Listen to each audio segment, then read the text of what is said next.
Aydınlanma Akademisi'nin yeni sezon programları Sol TV'de başlıyor. İlk konuğumuz bilim dünyasının Robin Hood'u olarak tanınan Alexandra Elbakyan. Bilimsel bilgi üretimi tüm dünyada kamu fonlarıyla destekleniyor. Halkın vergileriyle desteklenen bilimsel bilginin çıktısı olan akademik makaleler ise ücretli olarak akademik yayıncılık tekellerinin elinde. Akademik yayıncılık sektörü %40'lara varan kar marjlarıyla çalışıyor. Bu oran Google, Microsoft gibi şirketlerinde kar marjlarının üzerinde seyrediyor. Yaklaşık 10 yıl önce Elbakyan'ın kurduğu web sitesi Sci-Hub işte bu makalelere ücretsiz erişim imkanı sunuyor. Telif hakları ihlalleri nedeniyle dünyada tartışmalara yol açan Sci-Hub aslında bilim camiası tarafından desteklenmekte.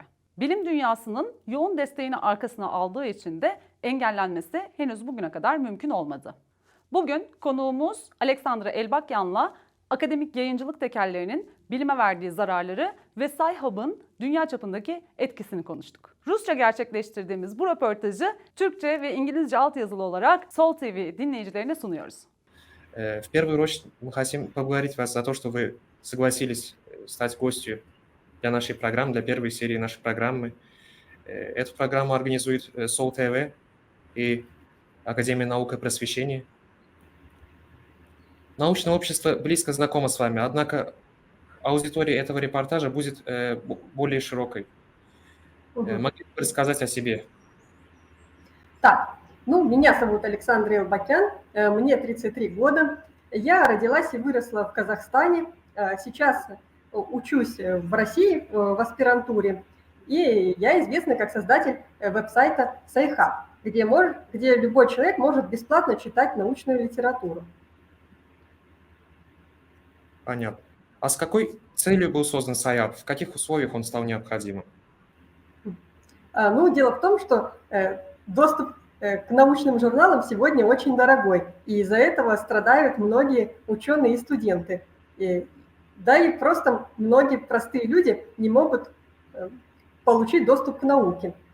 И для того, чтобы убрать вот эти финансовые барьеры, и был создан веб-сайт специальный, который позволяет обходить и получать любые научные статьи бесплатно.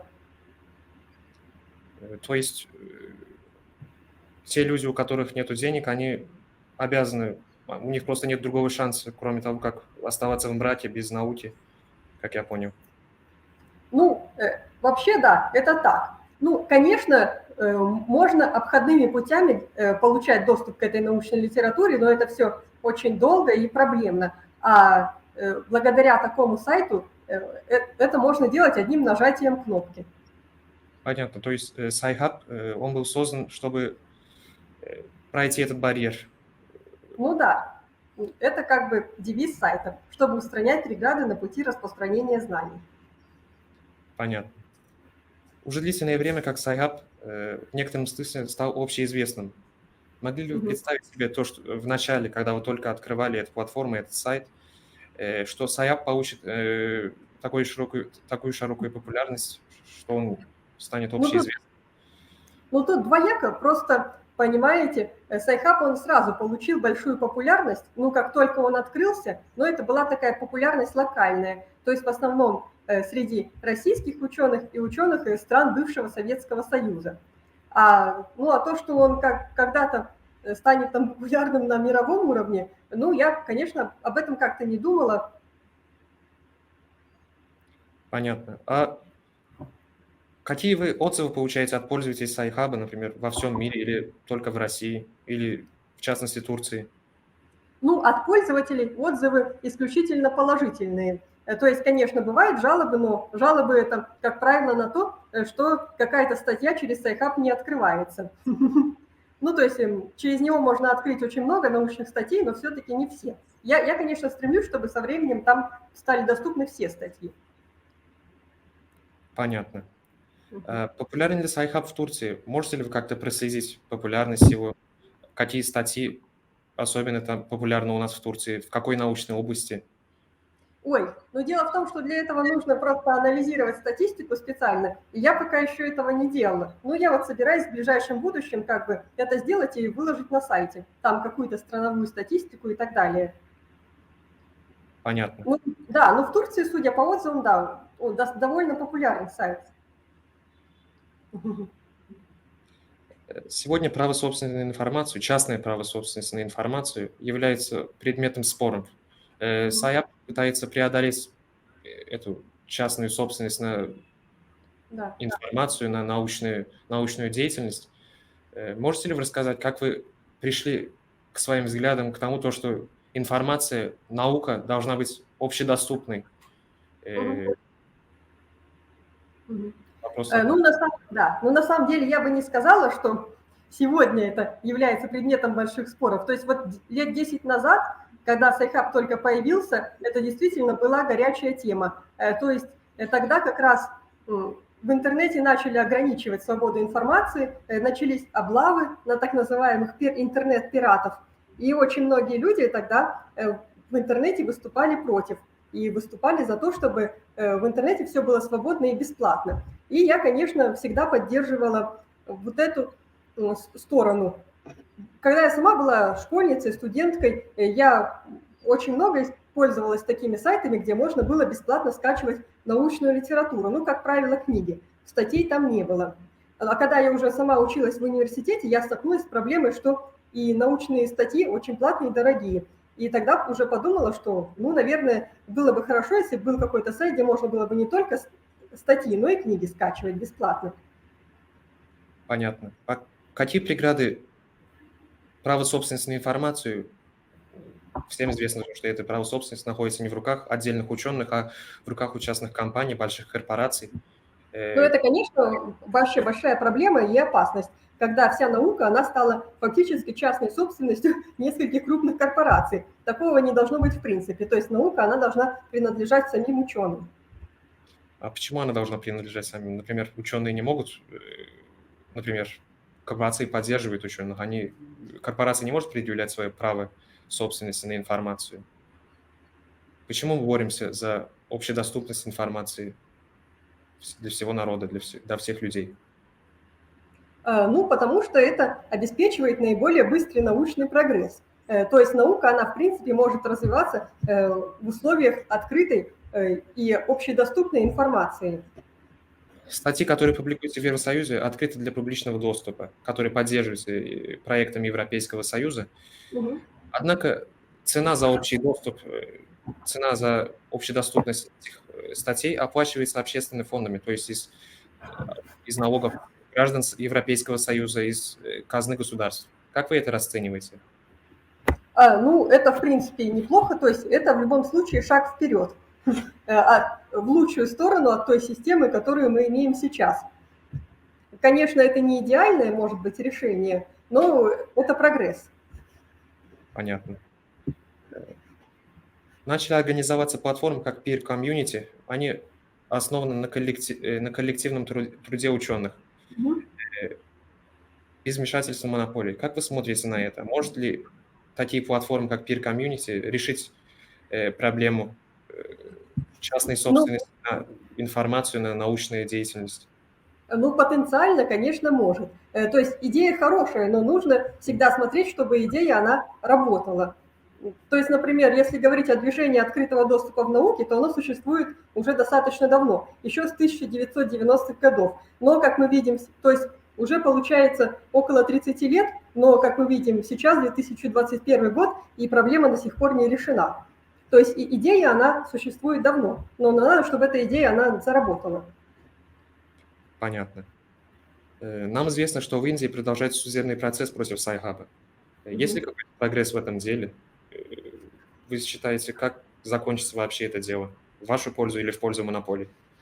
Ну, я, конечно, хотела бы, надеюсь, что это дело даст возможность Сайхабу победить и стать легальным проектом. Ну, иначе бы не было смысла участвовать. И сейчас, ну, к сожалению, пока что судья постоянно откладывает рассмотрение дела. То есть все время переносит его из-за нехватки времени. Ну, там то, что было в начале 2020 года, его переносили из-за коронавируса в Индии, потом еще по какой-то причине, потом по причине нехватки времени.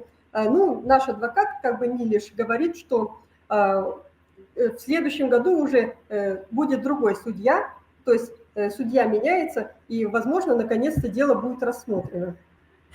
Ну, это известная практика, у нас тоже в Турции любят отсрачивать судебные процессы. Мгм.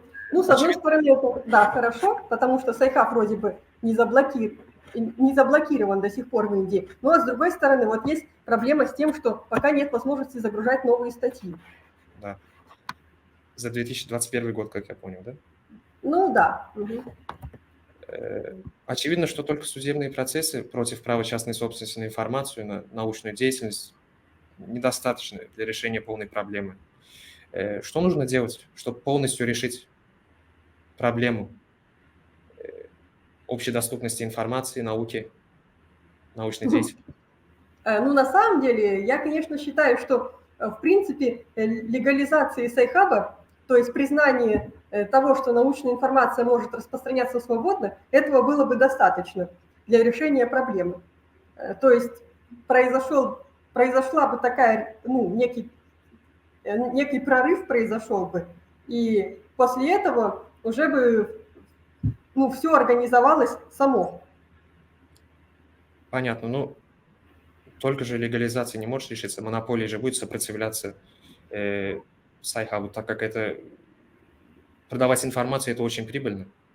Не, ну, а как они могут сопротивляться? Они могут сопротивляться только вот в порядке судебных процессов каких-то, а больше никак. И если вот эту возможность у них исчезнет, тогда как бы наука станет свободной.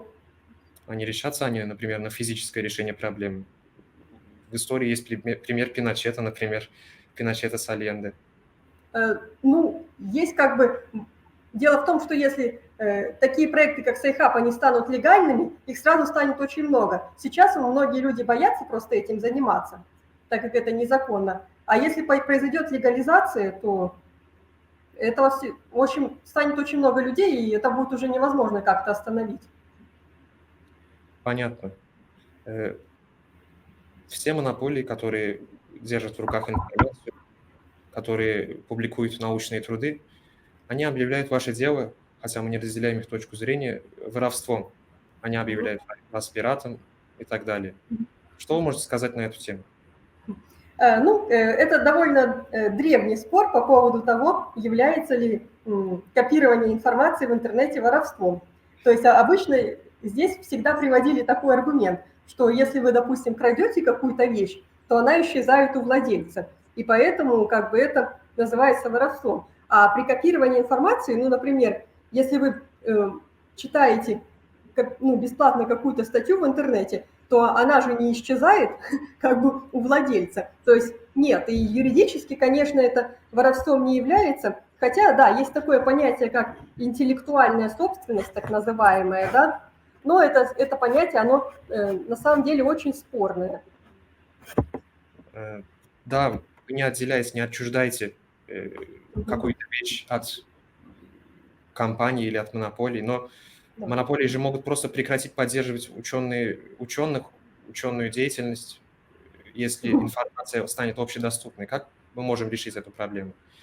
Представим, что Ну, Сайхаб победил во всем мире, и информация стала общедоступной, но так как монополии больше не могут получать прибыль от науки, от научной деятельности, что они будут делать? Они же просто перестанут поддерживать ученых. не, ну сейчас как бы, если посмотреть на то, что происходит сейчас, то многие компании переключаются на модель открытого доступа. То есть, когда читателю не обязательно платить за статью. И, скорее всего, если это произойдет, то они переключатся полностью на эти модели. Понятно. То есть постепенно вы утверждаете то, что постепенно проблема частной собственности в плане информации, она решается сама по себе. Ну, нет, почему как бы сама по себе? Необходимы усилия какие-то там юридические, какие-то со стороны ученых и да, со стороны программистов. Понятно.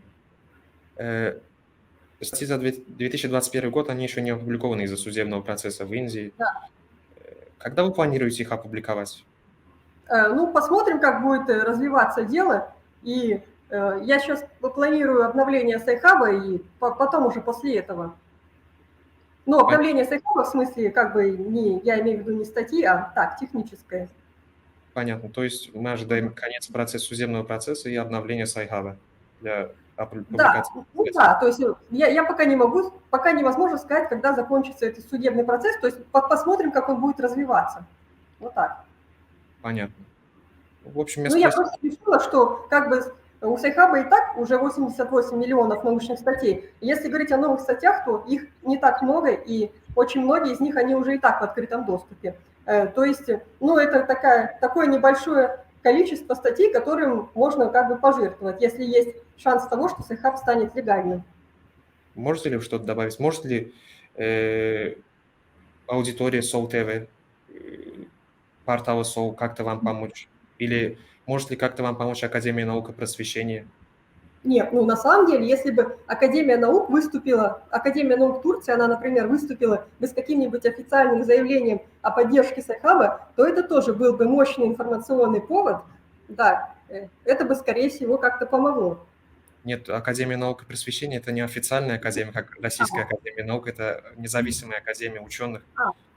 Ну, понятно. Но все равно, когда какая-то организация такая достаточно крупная, которая представляет ученых в какой-то стране, она выступает с каким-то официальным заявлением, ну, это все равно как-то имеет какой-то эффект. Мгм.